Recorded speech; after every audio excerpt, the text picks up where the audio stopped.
Hola, ¿qué tal? Bienvenidos a la Jaula del Noob, edición entrevistas. Y esta vez está con nosotros David Marugán, que bien, pues él es especialista en ciberseguridad. De igual manera es hacker y le gusta trastear con todo esto del radio hacking. Están mis compañeros del grupo Elite del OIEC. Y bueno, pues antes que nada, ¿cómo te encuentras el día de hoy, David? Muy bien, bastante bien. Ya viernes, fin de semana. ¿Y vosotros? Excelente. Y pues felices de tenerte por aquí. Nos gustaría saber, pues, cómo te iniciaste en esto de la informática, la computación y posteriormente al hacking. Bueno, pues como siempre suelo decir, yo empecé antes con una radio que con un ordenador porque era más asequible, ¿no? Entonces, básicamente yo empecé en esto hace unos 40 años aproximadamente, a través de un radiocassette, una radio que tenía cintas de cassette en la cocina y bueno, pues casualmente me di cuenta que en algún momento se podía escuchar en determinada zona del dial, se podía escuchar policía española. Entonces, bueno, esto me emocionó bastante. Tenía algún libro por ahí de mi padre de electrónica, así básica, y haciendo experimentos que ya, pues obviamente ya ni recuerdo, de hace tantos años, no sé muy bien qué hacía, pues empecé a escuchar a la policía, empecé a escuchar cosas.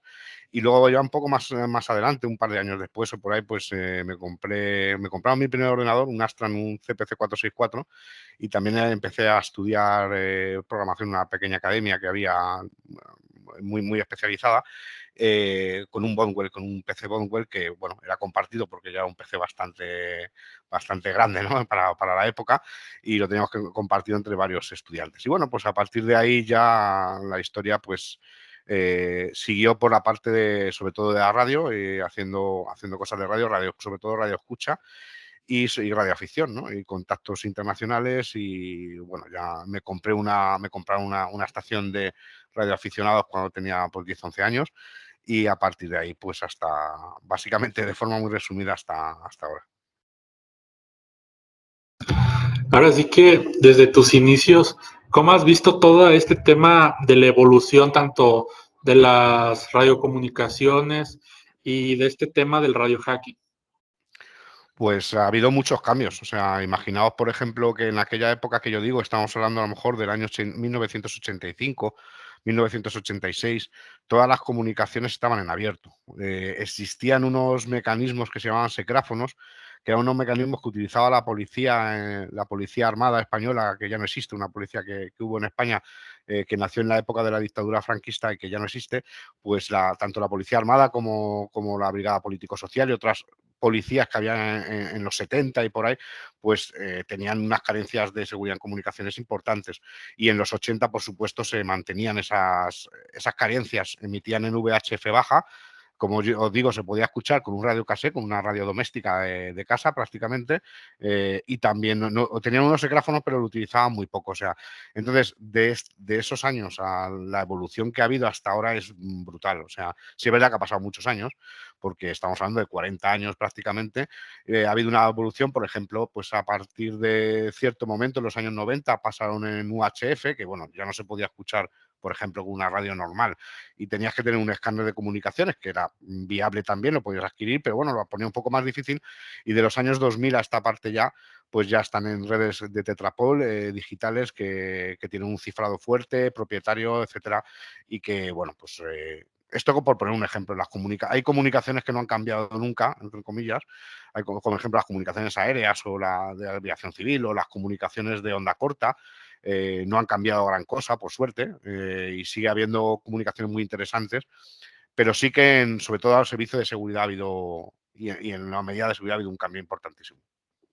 Mira, yo tengo una pregunta en todo este tiempo que tú has visto en cambio de evolución en la tecnología, ¿qué es lo que más te ha llamado la atención o qué es lo que más te ha impresionado?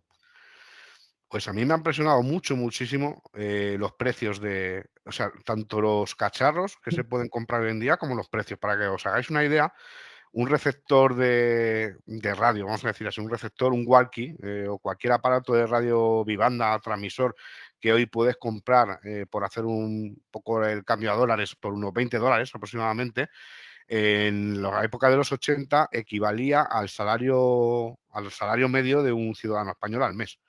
O sea, digamos que ha sido brutal. Y por supuesto que hay equipos que ahora, gracias a la globalización, si algo tiene que tener de bueno es que gracias a esa globalización y a la estandarización en China de la fabricación y el abaratamiento de costes, etcétera, pues puedes tener equipos que antes eran ciencia ficción, que no podrías, analizadores de espectro por $100, o sea, cosas que SDRs. Para mí el SDR, por ejemplo, la popularización de los equipos SDR ha sido quizá en radio la mayor revolución en ese aspecto, ¿no? Porque antes era inviable. Sí existían SDRs antes, en el ámbito militar existen desde los años 90, de hecho, pero no eran asequibles para un estudiante o no eran asequibles para un experimentador, para un hacker, y ahora desde el año 2010 aproximadamente a esta parte, pues volvemos a lo mismo. Puedes comprarte un HackRF, un SDR RTL baratito para simplemente monitorizar el espectro, decodificar señales digitales, cosas que antes solo ver el espectro era impensable. O sea, solo trabajabas con el oído. Ahora ya ves el espectro y puedes decodificar, puedes incluso aplicar decodificadores a señales complejas, etcétera, que antes pues era audio y poco más, no había más. Bien, algo que a mí me parece como impactante es cómo ha crecido, ahora sí que sea económico el poder comprar ese tipo de equipos. Como tú lo mencionas, hay ciertos sitios en, digamos, proveedores chinos que algunos muy básicos, quizá de muy mala calidad, pero que bien sirven para empezar a experimentar, te pueden llegar a costar lo que son 200 pesos mexicanos, o sea, un equivalente como a $10, $15, ya tienes un espectro de pues la gama más baja. Luego esto sube y evoluciona a lo que es el Hack RF, que fue lo que muchos de nosotros como hackercillos del medio, pues ahí estuvimos trasteando. Era muy común que las personas llegaran con este equipo, pero en sus inicios pues era costoso. Estábamos hablando de que te costaba unos 10,000 pesos, o sea, ya subía como a $400 más o menos de inversión, este tipo de cacharritos, y ahora ya está también la Flipper Zero, que hace que todo el mundo pueda tener estos cacharritos en la mano, se los puede esconder en algún lado y andar haciendo travesuras ahí en los congresos de ciberseguridad. ¿Tú qué opinas de esta portabilidad? ¿Qué amenazas o problemas podría tener para un ciudadano en común, por ejemplo, de que le puedan abrir su garage de su casa, de que se pongan a jugar ahí con equipos electrónicos y ya no sea tan caro ese tipo de equipos? ¿Cuál es tu opinión al respecto? Bueno, para empezar, el tema de SDRs, yo diferenciaría lo que son aparatos profesionales, digamos, de los aparatos un poco más de trasteo. Yo diferencio, aparte por la gama de precios también y por su complejidad, pero también se pueden diferenciar para el uso que se le da. Normalmente yo, por ejemplo, los SDRs que utilizo no tienen tanto que ver con el Flipper Cero y todo esto, sino que son más de recepción y que tienen un ancho de banda grande y que permiten un análisis potente de señales. Y bueno, en este espectro tenemos, por ejemplo, el AirSpy. O sea, también hay que advertir que los SDR muy baratos, de esto de $10, pueden causar una mala sensación al principio. Por lo tanto, hay que tomarlo con precaución, porque muchas personas pueden decir, joder, ¿qué mierda es esto? Realmente hay que tener cuidado cuando vamos a lo barato, porque a veces la experiencia, como se dice hoy, la experiencia de usuario es tan mala que hay gente que lo deja porque cree que todos son así. Pero sin embargo, si te compras un AirSpy, por ejemplo, que cuesta ya unos 200, $300 más o menos, eso ya es un señor SDR para recepción solo. Y luego tienen los aparatos ETUS para hacer cosas de telefonía móvil, de 5G, etcétera. Tienen los equipos ETUS que ya nos vamos a precios de miles de dólares, pero que son imprescindibles en laboratorio. Luego tenemos la parte, digamos, más de trasteo, de hacking, de andar por casa, como yo digo, o de proximidad. O sea, de aparatos que son próximos, están en la mesa y puede jugar, hacer ataques sencillos a corta distancia. Yo soy más del análisis de señales a larga distancia, de onda corta, de países que están a otro lado del mundo, de decodificación de señales muy lejanas. Pero para este tipo de hacking sí es verdad que se utilizan estos flippers y los HackRF, los portapack, que tienen ya de botón gordo para que la gente lo haga y ya está. Yo opino que si tú conoces, digamos, si te interesa la radio, tienes que conocer la radio. Y yo creo que ir directamente a este tipo de cacharros lo que te hace es volverte vago, digamos. No sabes cómo funciona una modulación, no sabes cómo funciona AM, FM, o sea, no tienen la base. Y yo he visto a muchas personas bueno, que hacen sus experimentos y me parece muy bien, pero que luego se le nota la carencia de la base, porque lo que se limitan a repetir scripts o cosas que han visto, que han hecho, pero que no tienen conocimiento de modulación, de propagación de ondas, etcétera. Entonces, yo creo que se pierden una buena parte. Yo creo que antes de empezar con un SDR es casi imprescindible, a mi entender, comprarse un pequeño receptor de onda corta de 10 o 15 dólares, experimentar con la propagación, escuchar a otros países, o sea, sentir la radio desde la base, ¿no? Y luego, cuando se tengan esos conocimientos, empezar a ver señales, ¿no? Ya en el espectro, cuando tienes un mínimo conocimiento de lo que es una radio. Y mi opinión es que están muy bien, o sea, yo ahora he escuchado que hay países, creo Canadá, creo recordar, y no sé qué país más, Chile también creo que lo quería prohibir. A mí me parece un error, fundamentalmente porque son aparatos muy cómodos para auditoría y para laboratorio y para hacer ciertas pruebas que yo creo que no se le puede poner puertas al campo. O sea, yo no tengo, estoy a favor de casi ninguna prohibición y esta es una muy evidente. O sea, ahora que tenemos acceso a este tipo de tecnología, que aunque no sea la que a mí más me gusta, pues, joder, pues yo entiendo que la gente más joven y la gente que está empezando puede entrar en la radio, en el mundo de la radio por este cacharro. Y eso me parece bien y también para auditar. Me parece que no se va a solucionar nada porque de esa forma también tendríamos que prohibir los cuchillos, porque igual que te haces un bocadillo para comer, puede matar a alguien.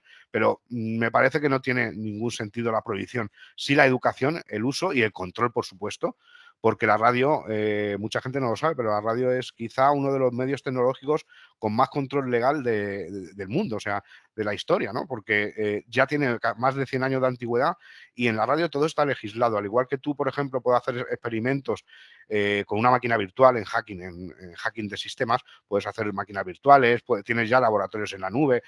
Para probar ciertas cuestiones de radio es complicado no infringir la ley, porque para captar ciertas señales está prohibido, para emitir está prohibido habitualmente. Entonces, y las multas en España por lo menos son bárbaras. O sea, para que os hagáis una idea, las multas de la Ley General de Telecomunicaciones de emisiones sin licencia y autorización pueden llegar a los 20 millones de euros.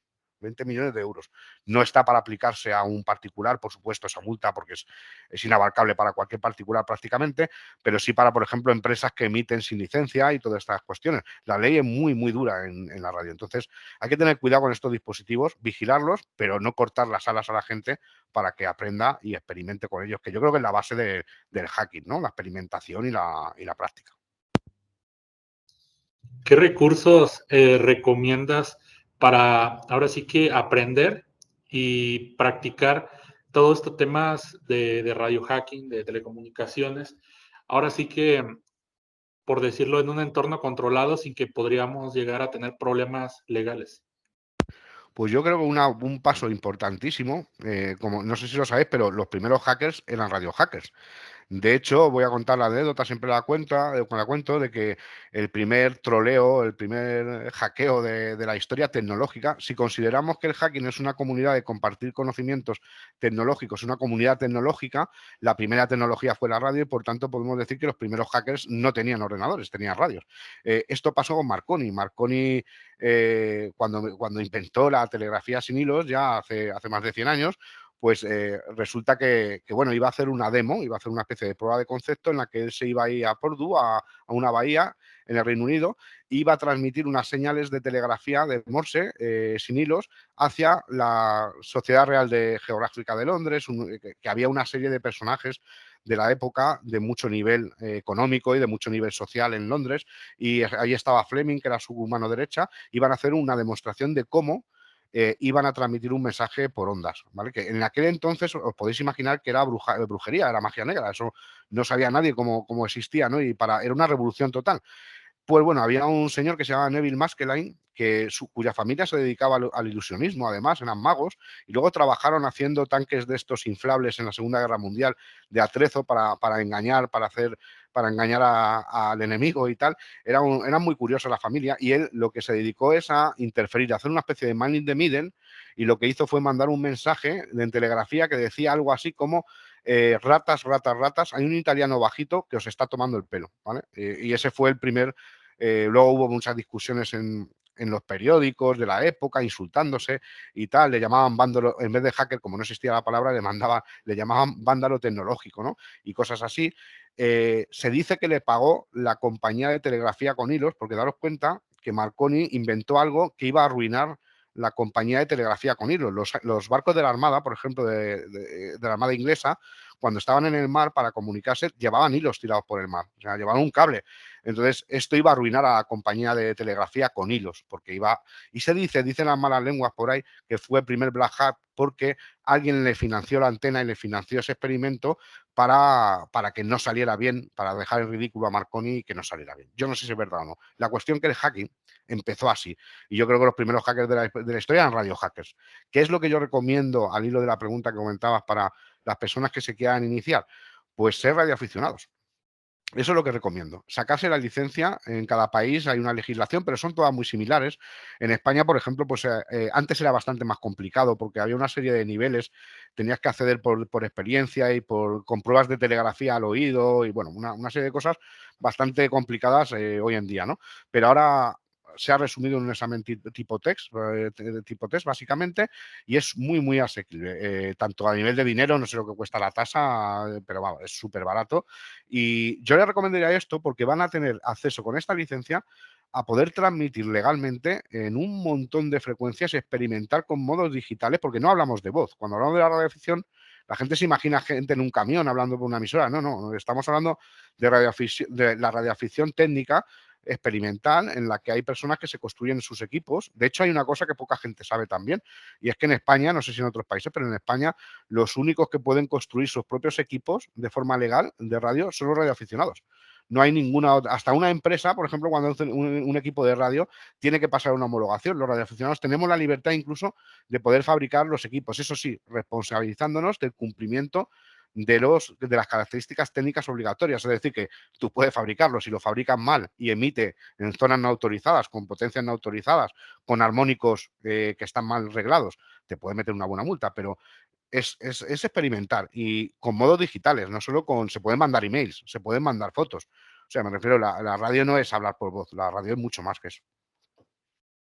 Yo empezaría por ahí, por sacar la licencia, comprar libros de la licencia de radioaficionado y irme a una asociación, un radioclub de radioaficionados, que son gente muy abierta, y empezar a trastear con un pequeño walkie, con un walkie asequible de $20 al principio, luego un receptor de onda corta, ya luego si queremos una emisora, un transmisor ya potente de onda corta, y haciendo nuestras antenas. Esa es la mejor forma y luego ya progresar, porque hay tantas cosas en la radio que os puedo asegurar que en 40 años yo nunca me he aburrido y todavía hoy me levanto todos los días y hay cosas que no sé, por suerte, y que me cuenta algún compañero, oye, pues ahora estoy haciendo satélite tal, ahora estoy haciendo rebote lunar. Hay gente que se comunica rebotando la luna. O sea, me refiero que hay un montón de historias que son inabarcables, ¿eh? O sea, es tan grande como la informática o más. Yo tengo una pregunta. De lo que tú haces, ¿qué es lo que más te apasiona o te motiva a seguir? Porque tú acabas de decir ahorita que es un mundo que está en constante evolución también como la informática.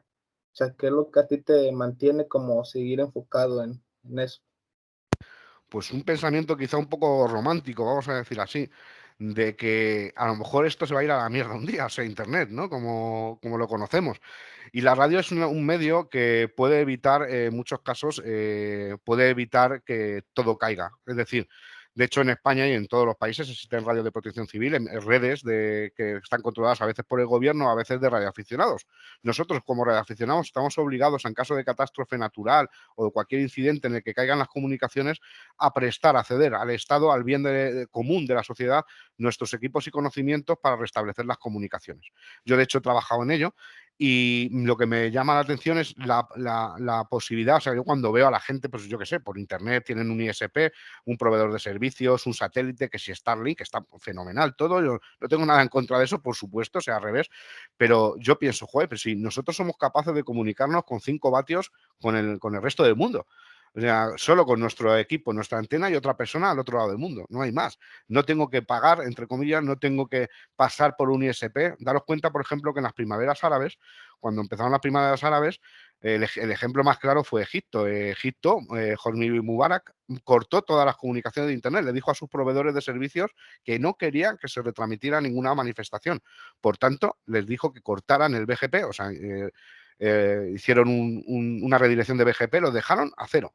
Los únicos que pudieron sacar noticias a los periodistas exteriores, a la BBC y a otros medios, fueron los radioaficionados. No había ninguna manera de sacar noticias. Entonces, a mí me apasiona mucho lo resiliente que es esa comunicación y bueno, su facilidad de uso también en algunos casos, o sea, sin contar con terceros. A mí es una de las cosas que me motiva. Bien, David, eres coautor de 2 libros muy interesantes. Uno tiene que ver con hacking práctico de redes Wi-Fi y radiofrecuencia, y el otro como tal en hacking de ingeniería social, que pues es la técnica quizá más utilizada a lo largo del mundo para poder hacer este engage cuando estás haciendo quizá desde pentesting, red teaming hasta los black hats que andan ahí haciendo phishing. Ujú. Pero ¿cómo fue, ahora sí que el proceso de creación de estos libros, el colaborar con los otros autores, recopilar la información hasta pues tener ahora sí que esta versión final publicada? Platícanos un poquito. Pues sí, bueno, ya fue hace unos años y bueno, surgió la oportunidad de trabajar con esta editorial. Yo ya escribía porque, bueno, yo escribía, poca gente lo sabe, pero yo escribía terror antes. Yo a nivel de hobby, pero ya a nivel profesional también he publicado cosas relacionadas con el terror hace muchos años, ¿no? Y escribía la parte técnica por temas profesionales. Al final nos juntamos un grupo de amigos de Mundo Hacker y decidimos hacer una colección de libros y cada uno hizo un poco el libro en el que más estaba metido, ¿no? Entonces nos juntamos a escribir. Es difícil coordinarse, eso es una cosa importante. El segundo libro de Ingeniería Social yo lo disfruté muchísimo porque eso fue, digamos, una cosa que tenía en mente. Nunca habíamos escrito, no había nada en español de Ingeniería Social, curiosamente, hasta que hicimos ese libro. Sí que había libros en inglés y libros buenos, pero en castellano, en español, no había ningún libro y un compañero de trabajo y yo nos propusimos, joder, que nos gustaba, además nos apasionaba el tema de Ingeniería Social.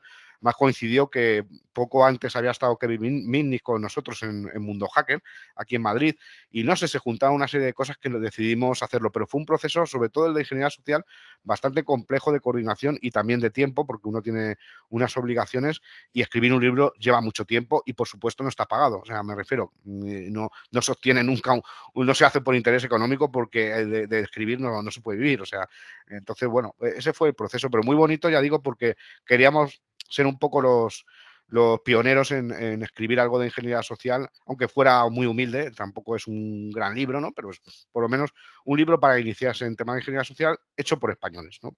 En lengua española. Bien, estaba viendo justamente aquí en tu perfil de My Public Inbox, el que también, pues, has dado algunas charlas, conferencias y has publicado información acerca de lo que viene siendo SIGINT, que es Signals Intelligence, pero ¿podrías explicarnos más acerca de lo que es y en qué consiste Signals Intelligence? Pues sí, la inteligencia de señales comprende varias disciplinas, pero así de forma muy global. Es una parte normalmente militar, es un término militar que se emplea en la terminología militar, pero sería como la inteligencia de las comunicaciones, tanto humanas como no humanas. Es decir, lo que se hace con el SIGINT es recoger señales radioeléctricas, del espacio radioeléctrico. No tienen por qué ser, volvemos a lo mismo, voz. Hay una que se ocupa de comunicaciones humanas, que es el COMINT. El COMINT se ocupa de las conversaciones a través de radio, a través de teléfonos, o sea, todo lo que sea interceptar comunicaciones cuyo origen y destino son humanos, digamos, humanos que se comunican, cuyo fin es comunicar, ¿no? Y luego hay otro tipo, el INT y otro tipo de inteligencia de señales que se ocupan de la inteligencia de señales no humanas, por ejemplo, de sistemas de armas, de radares, de pulsos de otro tipo, que no tienen nada que ver, son señales muy complejas a veces. Por ejemplo, pues OTHs que existen, por ejemplo, en onda corta hay unos sistemas que se llaman OTHs, que son radares sobre el horizonte. Eso lo puede escuchar cualquiera de los que nos está viendo, ¿eh? No es nada, no hay que tener unos grandes conocimientos, solo hay que moverse por onda corta con un SDR y vas a ver una serie de señales que son muy características, enormes, que con un ruido enorme y además con un ancho de banda enorme y bastante fáciles de reconocer en el espectro. Y si analizas un poco la ves, y son OTH, que son, por ejemplo, radares que se encargan de detectar lanzamientos de misiles intercontinentales. O sea, cuando sabéis que los radares normalmente ven en el horizonte, pero ¿qué ocurre cuando si te tiran un pepino nuclear, cuando lo ves en el horizonte ya te da igual, no puedes reaccionar de ninguna manera, ¿no? Es tarde, ¿no? Entonces se inventaron en los años 60, 70, sobre todo en la Unión Soviética, uno muy famoso se llamaba el pájaro carpintero ruso, por si queréis buscarlo, el Russian Woodpecker, que lo escuchábamos cuando éramos pequeños y ahora siguen existiendo Irán, Rusia, China, Reino Unido, hay muchos radares sobre el horizonte y se ocupan de eso, de detectar por la estela que dejan en la ionosfera los misiles intercontinentales, lanzamientos, predecir como si fuera un antivirus, ¿no? Dar un porcentaje de posibilidades de que eso sea un pepino que te han tirado desde otro país. Eso sería un ejemplo de ELIN. Y en el SIGINT, pues es el análisis de señales de comunicaciones. Pues, por ejemplo, en un conflicto bélico en Ucrania, pues, por ejemplo, la inteligencia ucraniana, el análisis de las señales de comunicaciones militares rusas, por ejemplo. No debemos confundir esto con criptoanálisis, porque las comunicaciones normalmente militares van cifradas. El analista de señales, o sea, lo que hacemos los analistas de señales es caracterizar técnicamente la señal y nos ocupamos de hacer un informe, un producto de inteligencia en el que yo digo, tiene este ancho de banda, esta modulación, estos audios por segundo, creemos que es este tipo de señal, porque daros cuenta que hay miles de tipos de señales. Hay señales que incluso, como los animales, ¿no? Las especies nuevas, que ni siquiera conocemos.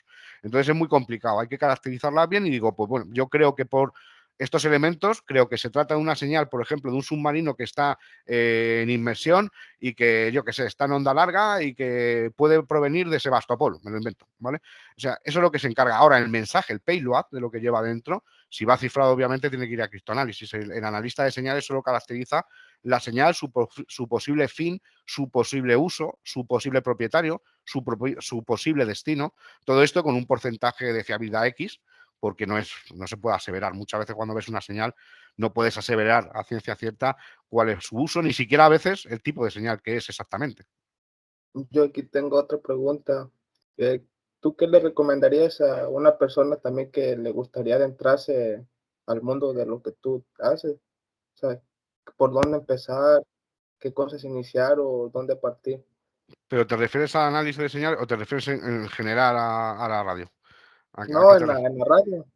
Pues en general lo que decía antes, el estudiar un examen de radioaficionado, juntarte con gente de la comunidad de radioaficionados, radioclubs que tengáis en vuestro país, gente que sepáis que tiene licencia, que experimenta con radio a nivel de radioaficionados legalmente, porque ese es el camino legal y es el camino además que más puertas te va a abrir para no cometer cosas ilegales y también para aprender, porque realmente se aprende un montón de otras personas que van a compartir contigo conocimientos y además que el hecho de que tú practiques haciendo tus antenas, incluso si te atreves y sabes de electrónica, tus propios equipos y también hagas contactos internacionales, por ejemplo, con otros países, pues es un tema o manejar, por ejemplo, modos digitales, que son muy interesantes. Hay un montón de modos digitales que tienen que ver con la informática también, que están también transmitidos a través de un modem, de un radio modem, a través de un ordenador también, en el que se puede experimentar y no hace falta tampoco infringir ninguna ley ni ir a lo loco, ¿no? Sino que puedes ir guiado a través de eso de la radioafición, que es el camino natural a veces para esto, o el más sencillo, creo yo. Bien, en una de las entrevistas que te realizó Adastra, me pareció muy importante una pregunta que hicieron por ahí y lo que conllevó, que es, bueno, en nuestro país, en Latinoamérica y demás, tenemos el grave problema de los cárteles y personas dedicadas a, pues, cuestiones ilegales, que creo que, pues, se pueden meter precisamente a la radio, no necesariamente van a tener una IP, o sea, siento que a veces este surveillance masivo del Internet o militarización de la misma, a veces pues no desenlaza en lo que se necesita, que pues ellos se van a estar comunicando con un radio, ¿no? Posiblemente en alguna frecuencia. Si nos explicas un poquito cómo hacen ellos y cómo podría ser las policías para detectarlos. Pues bien, esto es una buena pregunta. Yo, de hecho, he escrito mucho sobre ese tema porque me apasiona, sobre todo, he dado muchas charlas sobre esa temática, tanto a nivel de narcotráfico como a nivel de otros niveles de servicios de inteligencia. Tenemos que tener en cuenta que quien más seguridad en las comunicaciones tiene es quien se la juega con las comunicaciones. ¿Y quién se la juega? Pues grupos de narcotráfico, por supuesto, pero también servicios de inteligencia, grupos terroristas, grupos los militares, paramilitares, o sea, hay muchos grupos, radios clandestinas en ciertos momentos de la época en Latinoamérica, por ejemplo, ha habido grandes radios como Radio Venceremos, por ejemplo, y radios clandestinas en la selva que bien eran de la guerrilla o de paramilitares. O sea, a mí me encanta analizar esto porque todos tienen un punto en común y es que con la comunicación se la juegan. Entonces, probablemente los que más saben de comunicación son ellos, tanto a nivel de lo que tú decías, de cárteles, como también a nivel de policías, etcétera, porque casualmente casi todos utilizan mecanismos parecidos. Normalmente, mecanismos para pasar desapercibidos, cifrando muy bien las comunicaciones, suelen gastarse el dinero. Por ejemplo, si hablamos de terrorismo, que es el caso más paradigmático, cuando pasaron los atentados de París, hace ya años, yo me acuerdo que cuando reivindicaron el atentado salían una especie de desierto unos terroristas del ISIS y se veía que uno de ellos llevaba colgando un walkie que era muy fácil reconocer, de una marca japonesa, pero una marca tope de gama, una marca de las mejores que existen. Los radioaficionados a veces lo utilizamos, pero no tanto porque es muy caro, es muy profesional. Entonces, pues eso te hace, con ese image, cuando tú ves las imágenes, hemos estudiado, por ejemplo, la guerra de Ucrania a través de las imágenes de los equipos, tanto de mercenarios como de tropas regulares, te da la sensación de que dices, este tío sabe de lo que está haciendo, porque lleva un equipo japonés que seguramente está cifrado en AES y que sabe que sabe lo que está haciendo. Y en el narco y en otros grupos, y en los servicios de inteligencia, por supuesto, también, saben cómo deben comunicarse con seguridad, tanto a nivel de tener también medios económicos y humanos para poder hacerlo, y es muy interesante estudiar este tipo de grupos a nivel técnico porque ofrecen novedades y ofrecen siempre pues información muy útil para seguridad en comunicación, independientemente de que la actividad que hagan sea ilícita, reprobable o no reprobable, o terrorista o lo que sea, da igual. Pero para nosotros a nivel técnico es súper interesante el estudiar esas comunicaciones porque ellos lo utilizan, como tú bien dices, mucho, sobre todo los walkies, los portátiles, y normalmente con una medida de seguridad bastante importantes. No es en todos los casos, porque ha habido casos, por ejemplo, en terrorismo, en el que llevaban walkies chinos de estos de marca china de 30 euros o de 30 dólares.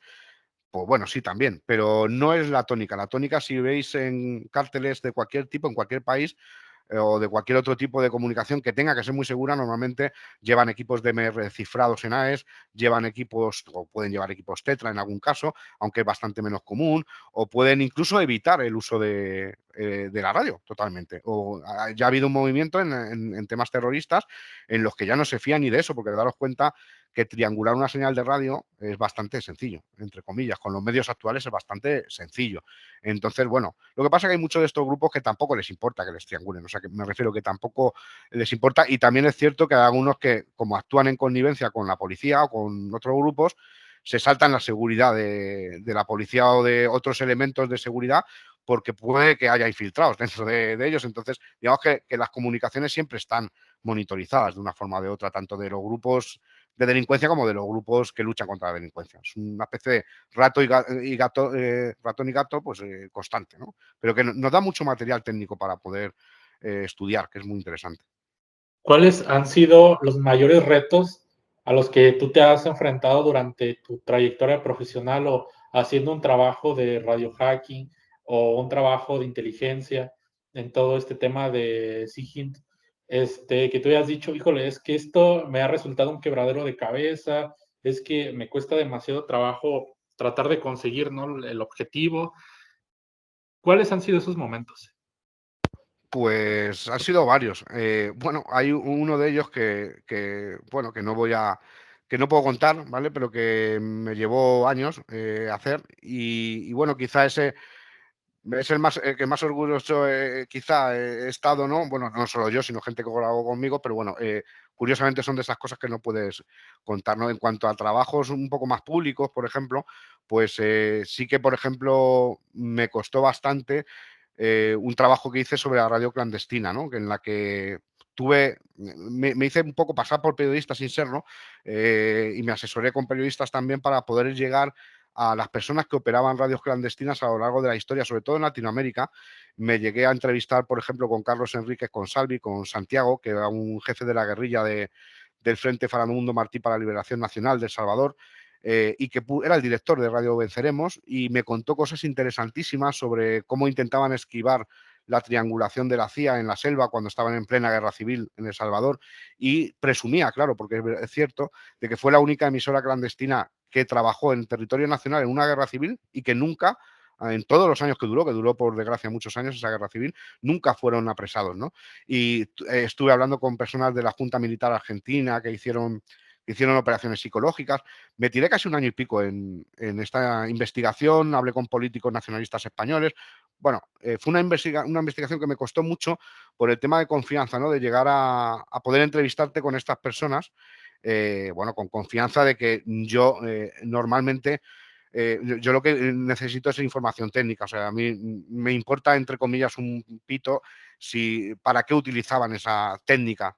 No, yo ahí no me meto, no tengo ese cometido, pero sí, por ejemplo, el análisis de señales, por ejemplo. Hay señales que nos han llevado años, el poder saber aproximadamente de dónde pueden provenir esas señales, pero investigaciones de escuchar cientos y cientos de veces la señal, analizar cientos de veces la señal, compartir conocimientos con otros compañeros para elaborar hipótesis. Al final, cuando sabes qué es, lo identificas y compruebas además con otras fuentes de inteligencia que esa señal es lo que tú pensabas después de tanto tiempo, es también te siente bastante bien, aunque muchas veces pues tampoco es una cosa que publiques o que hagas, ¿no? Pero yo creo que detrás de cada charla, que yo intento que te lleven trabajo detrás, o sea, cada charla tiene un elemento histórico. Hay charlas en las que he hablado de esto que decíamos, de comunicaciones encubiertas para grupos clandestinos, paramilitares, en conflictos bélicos, en comunicaciones de servicio de inteligencia, comunicaciones clandestinas de servicio de inteligencia, como por ejemplo la Red Gladio, que me tocó durante un tiempo también investigar. Restauramos un equipo de Gladio utilizado supuestamente por redes clandestinas de la OTAN en Europa en los 80. O sea, te podría mencionar muchas cosas que a lo largo de los años la verdad que han sido un reto apasionante, pero sí que ha desgastado también. Bien, a mí me parece muy interesante este contexto de, pues, cómo desde guerrillas hasta más, pues, están buscando como ese anonimato en la red. Eh, por aquí también he visto que existe esta técnica de hacer micrófonos láser y también, pues, hay hasta ya teorías más avanzadas en un futuro de lo que podría ser armas norcoreanas, de satélites espías. También se dice por ahí que Elon Musk quiere hacer lo mismo. Y que pues ya se está llevando un poco al espacio la tecnología bélica por parte de países independientes para poder hacer cosas quizá más avanzadas. Ahora sí que por desconocimiento propio de las señales y demás, no sé si nos podrías platicar un poquito qué tan complicado podría ser hackear un satélite o si uno de estos equipos en realidad podría tenernos intervenidos a todo el país de una manera sencilla. ¿Es esto posible o es un poco más ficción? Bueno, tiene un poco de todo.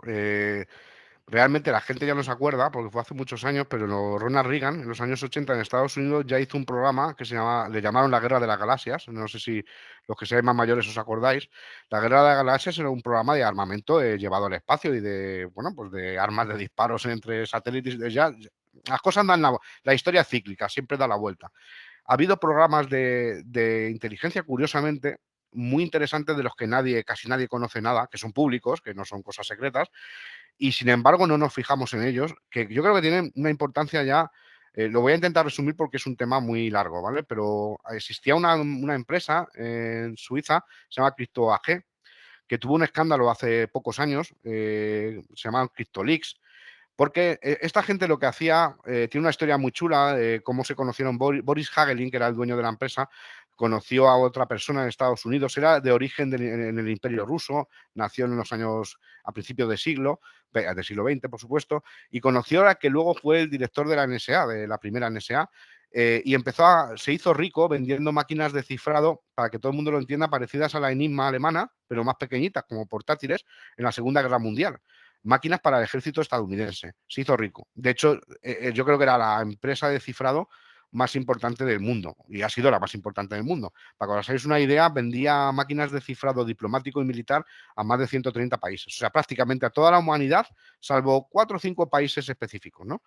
Que también es curioso que esos países no les compraran, por algo sería. Bueno, luego se descubrió que esta empresa, era la propiedad, el accionariado, la propiedad real de la empresa la tenía la CIA.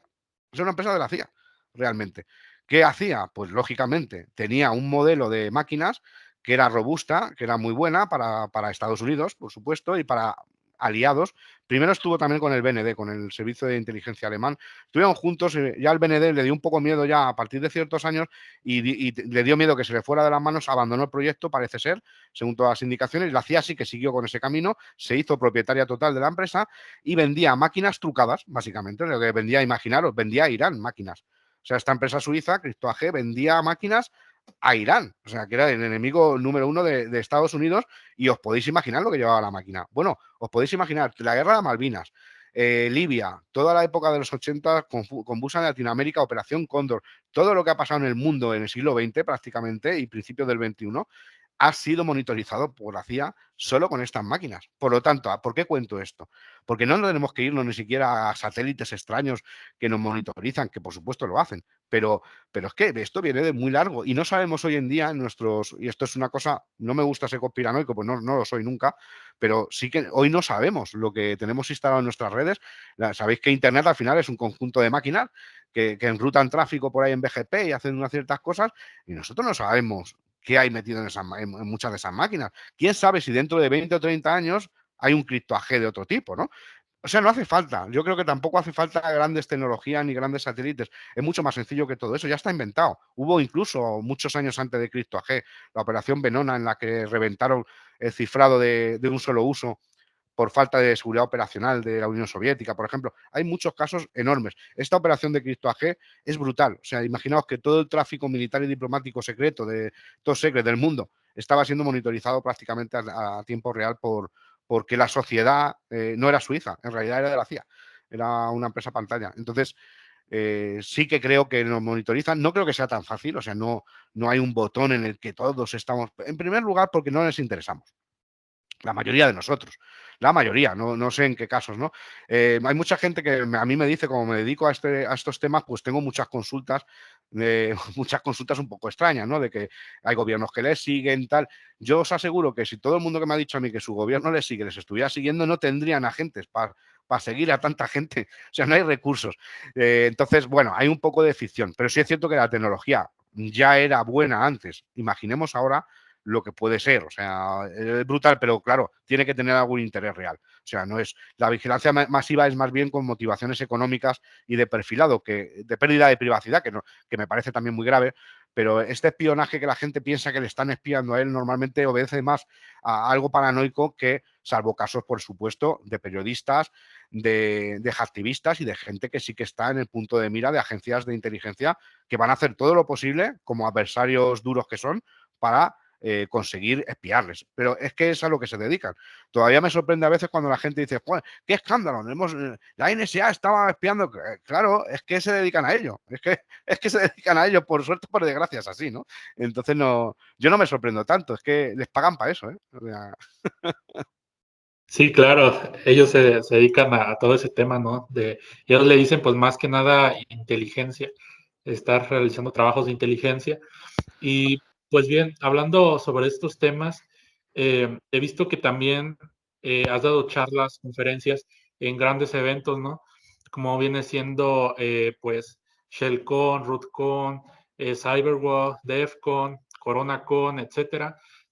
¿Cómo ha sido tu experiencia dando conferencias en todos estos grandes eventos bastante relevantes en todo este ámbito de la ciberseguridad y del hacking? Pues la verdad que muy enriquecedora. De hecho, hoy he puesto un tweet sobre eso, porque ayer haciendo limpieza, estaba haciendo limpieza y tal por la tarde, y me encontré una bolsa enorme, que es donde yo, sin darme mucha cuenta, siempre voy dejando las acreditaciones de los congresos.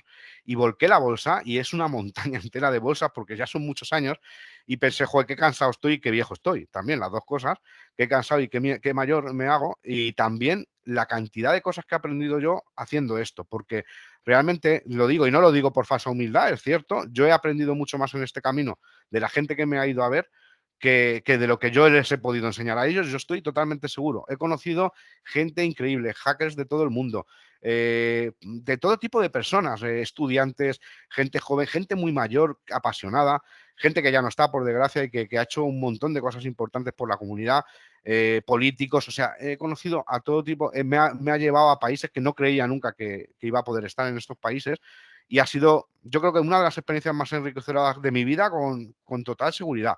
Sí es cierto que es cansado, o sea, que las personas que se dedican a esto a veces te pueden meter en una vorágine y pasa una cosa, no saber decir que no.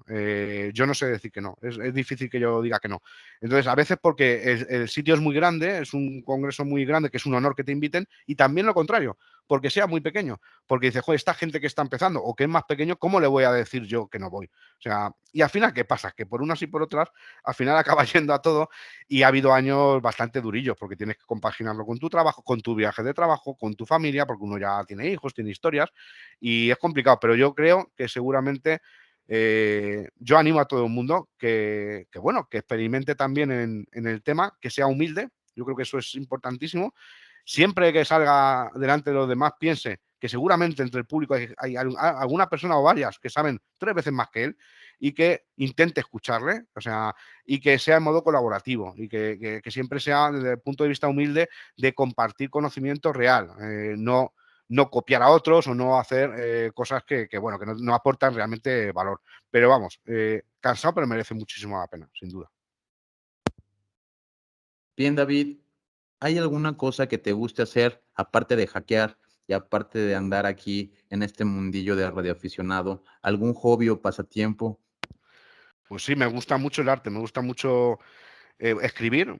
Escribir, de hecho, llegar a escribir profesionalmente ficción, terror, porque es algo innato, no sé por qué, no he ido a talleres de escritura ni nada, siempre se me da bien escribir, pero terror solo. O sea, realmente he intentado escribir otras cosas, en ficción, por ejemplo, en novela y tal, se me da muy mal.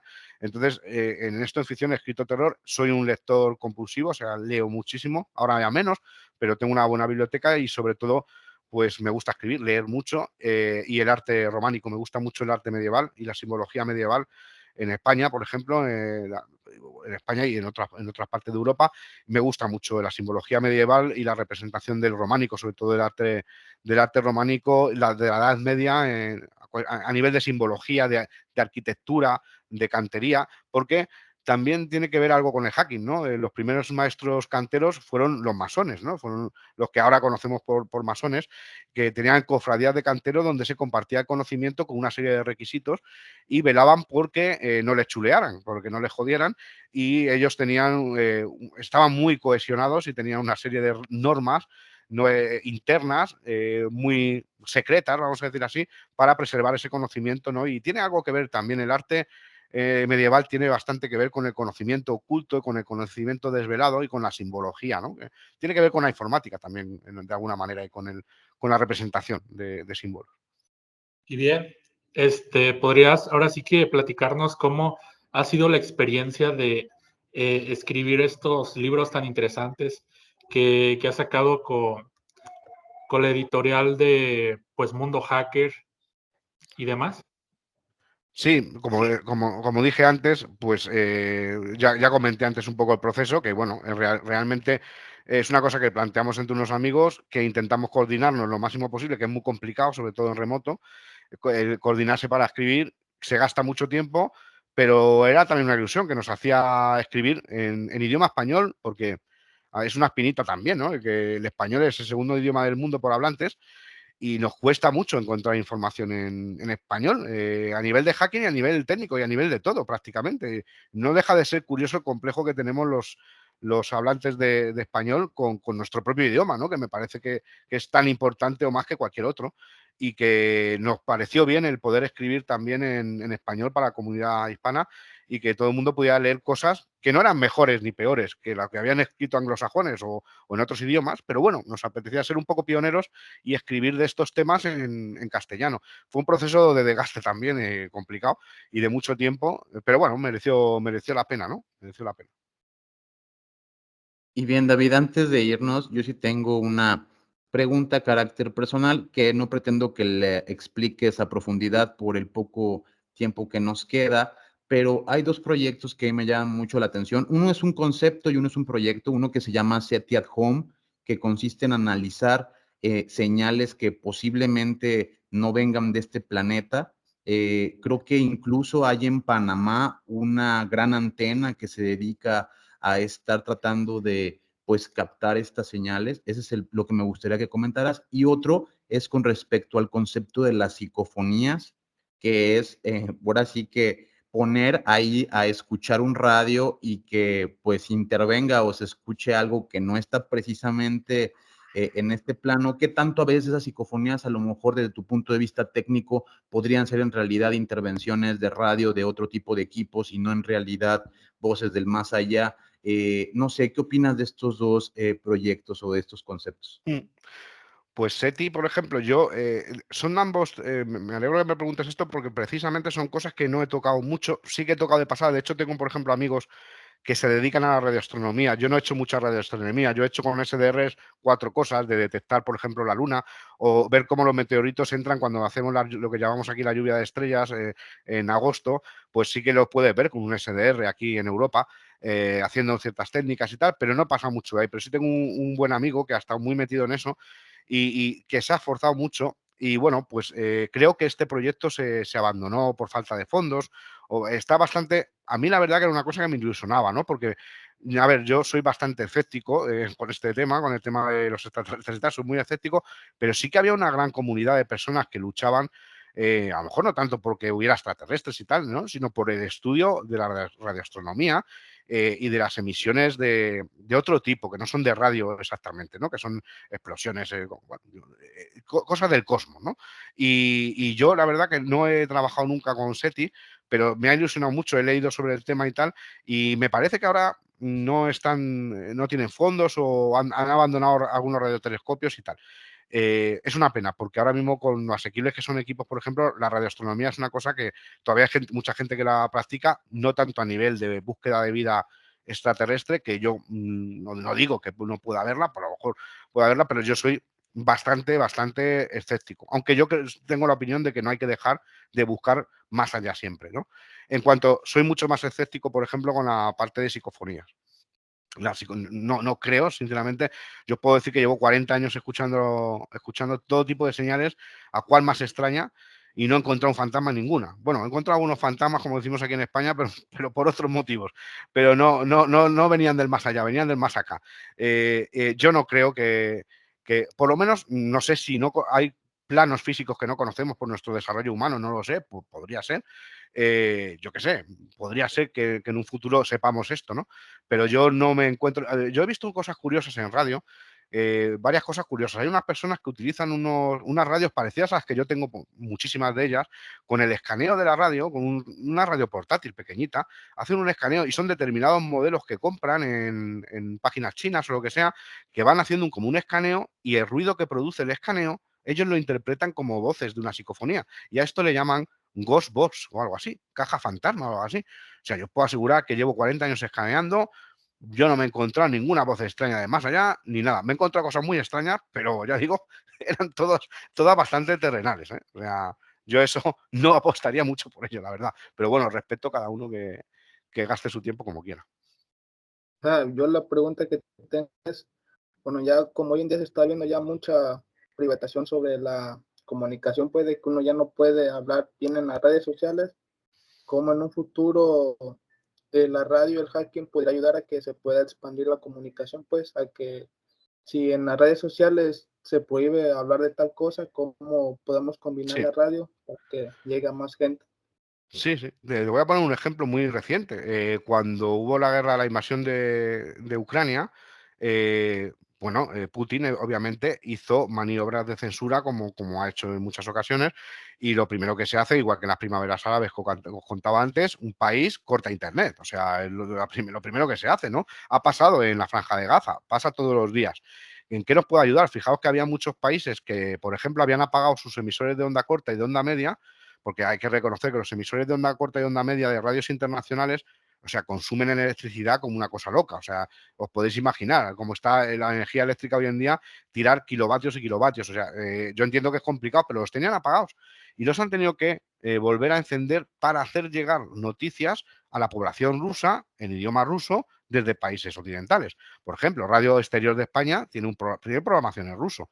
Hay radios Corea del Norte, por ejemplo, se puede escuchar en español todos los días. O sea, la gente lo que pasa es que no lo sabe porque no está metida en este mundo, pero la mayoría de radios internacionales te llegan directamente y tienes una ventaja. No te pueden cortar. Bueno, sí hay sistemas que se llaman radio jammers, hay sistemas de jamming que hay algunos países que lo intentan emplear y tal, y se gastan mucho dinero en intentar censurar mediante ruido blanco, mediante jamming con equipos potentísimos, pero es muy complicado, ¿eh? La radio es muy complicado de interferir a nivel de propagación ionosférica, ¿no? Por onda corta y tal. Y eso lo que te hace es que te lleguen informaciones directamente, que no haya metadatos, que nadie te controle, porque yo estoy escuchando esta noche a Corea del Norte o estoy escuchando a Alemania o a Colombia, me da igual, y nadie ni sabe qué estoy escuchando, qué programación, ni me puede censurar. Entonces, es un arma importantísima que no debemos abandonar. O sea, yo cuando oigo a la gente que habla de la radio por internet, no, perdona, eso no es radio. La radio por internet no es radio, es IP, ¿vale? O sea, eso que es muy bonito decirlo, el podcast, no sé qué, no, es que el podcast, no, pero ojo, no nos confundamos, porque al final, si nos quedamos sin radio, todo el grifo es el mismo. Y al final hay un señor que tiene la llave de grifo, lo va a cerrar y nos vamos a quedar sin nada. Entonces yo soy de ojo a la gente más joven, sobre todo, que no nos quiten nunca la radio, porque la radio a día de hoy todavía, para que os hagáis una idea, según un informe de la ITU, que es el organismo de telecomunicaciones que depende de la ONU, hace unos pocos años, decía que así como la mitad de la población mundial no era usuario de Internet, porque nosotros tenemos la suerte de vivir en sociedades adelantadas, etcétera, que tenemos acceso diario a Internet, pero la mitad de la población no se considera ni. ¿Cómo creéis que llega a ciertas zonas de África muy extensas con mucha población las noticias? Pues a través de Radio China Exterior, de Radio Internacional de China, a través de las radios exteriores, con un pequeño radio que tienen allí, que lo escuchan en comunidad como hacíamos nosotros en la época de la Guerra Civil Española, prácticamente, ¿no? Entonces la radio tiene una relevancia importantísima que no nos podemos cargar, porque nos estaremos pegando, como se suele decir en España, un tiro en el pie. Hay que tener cuidado con eso. Bien, David, pues sin duda ha sido un gusto tenerte por aquí en la jaula del Noob, una entrevista muy nutrida que sin duda esperamos que la gente lo entienda como lo que es. Creo que mencionaste un par de cosas que son más que rescatables, como muy de línea o un, digamos, paso o seguimiento. En primera, lo de radioaficionados, obtener una licencia o demás, que es como que un paso para que no andes por ahí husmeando o andes ahora sí que haciendo cosas ilegales. Creo que podría ser algo muy importante. En segunda es que pues los equipos muy económicos a veces van a ser un poco sordos. Él mencionó algunos equipos que son de alta relevancia. De hecho, yo por aquí compartí la página, pero creo que me hicieron aparecer a Aerospy, lo que habías comentado. Eso es. Entonces, creo que eso es muy rescatable y que meterse en este tiempo, bueno, pues aquí lo ven muy profesional y él con mucho conocimiento, pero sin duda, pues él lo ha mencionado, son muchas las conferencias, muchos años de dedicación los que ha invertido para pues llegar a este nivel. Muchas gracias a todos. Esto fue La Jaula del No. Gracias, adiós.